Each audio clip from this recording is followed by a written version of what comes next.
EVM की कोई चीज ही नहीं है मोदी जी और अमित शाह जी कि इनके पास पॉलिटिकल लड़ाई का कोई क्लू नहीं है। आप देखिएगा ना, बहुत सारी एक्टिविटीज बढ़ेगी बिहार में, झारखंड में, महाराष्ट्र में, अलग अलग राज्यों में। मणिपुर तो 3.5 महीना से नहीं संभाल पा रहे हो साहब। इस 3.5 महीने से मणिपुर चल रहा है। सब आंख पे पट्टी, जुबान पे सेलो टेप लगा के बैठे हुए। गिरिराज सिंह जी, मैं समझता हूँ कि एक बार उत्तर प्रदेश के बारे में बोल देना, मजा आ जाए। ईवीएम की कोई चीज ही नहीं है मोदी जी और अमित शाह जी। बड़ा परेशान है, परेशानी का समाधान ढूंढ रहे हैं। ऐसा है कि हमें नहीं पता था, नहीं हमें कोई आश्चर्य नहीं हुआ। अभी और भी कई लोगों के पास जाएंगे, क्योंकि इनके पास पॉलिटिकल लड़ाई का अब कोई क्लू नहीं है, कोई समझ नहीं है, कोई ब्लूप्रिंट नहीं है। काहे को सीबीआई को खामखा मैं बदनाम करूं। ये तो जो सर्वे सर्वा 2 लोग हैं, उन्होंने सीबीआई को कहा अब हमारे पास कोई विकल्प नहीं है। ईडी को भी कहा। अब देखिएगा ना, बहुत सारी एक्टिविटीज बढ़ेगी बिहार में, झारखंड में, महाराष्ट्र में, अलग अलग राज्यों में। बस देखते रहिए। तो कोर्ट से तो आप लोग बहुत होपफुल रहते हैं। अभी भी हैं, पूर्ण विश्वास है कि न्यायालय समझ पाएंगे। एक व्यक्ति जिसको आपने कारागार में साजिशन रखा ताकि पॉलिटिकल स्फीयर से उसको दूर रखा जा सके, क्या ये आम आवाम को नहीं पता? बच्चा बच्चा जानता है। खत्म हो गई साख। इसलिए जब आप कहते हैं ना, कोई कहता है सीबीआई, मैं कहता हूं माफ करो भाई, अब ये सीबीआई नहीं है। इंडिया काफी उत्साह है। कांग्रेस के यूपी अध्यक्ष ने कहा है कि राहुल जी अमेठी से लड़ेंगे और प्रियंका जी को सीधे वाराणसी से लड़ना चाहिए। अब देखिए, ये उनकी पार्टी का मामला है। राहुल जी के लिए अमेठी सीट हमेशा रही है।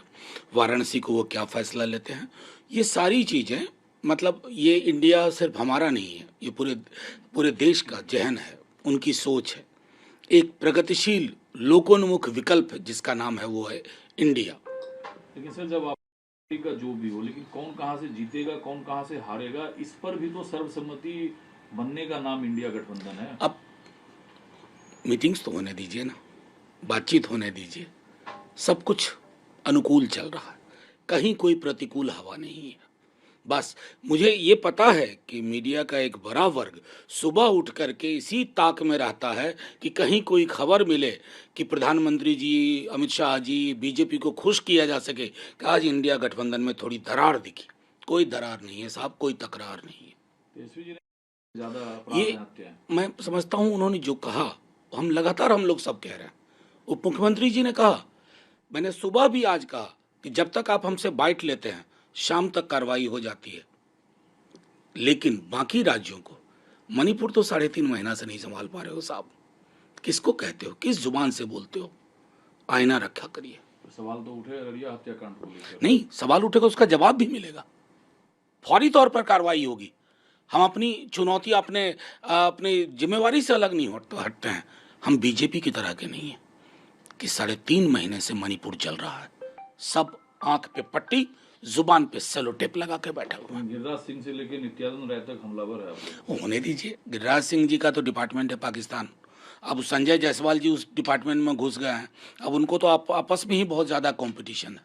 गिरिराज सिंह जी, मैं समझता हूँ कि एक बार उत्तर प्रदेश के बारे में बोल देना, मजा आ जाएगा। बोल ही नहीं पाएंगे। एक सवाल सर आखिरी है, जो द्वारिका एक्सप्रेसवे की लागत में वृद्धि हुई है, ये देखिए, ये सबके लिए, क्योंकि ये किसी ने इन्वेंट नहीं किया, ये सीएजी से आई है।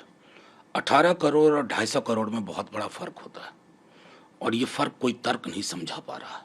जाहिर है इतनी बड़ी लूट हुई है, लेकिन हाँ, अब देश का एक जो बड़ा सवाल पूछने वाला संस्थान हुआ करता था, मीडिया, अब वो सरकार की ओर से जवाब देने लगा है।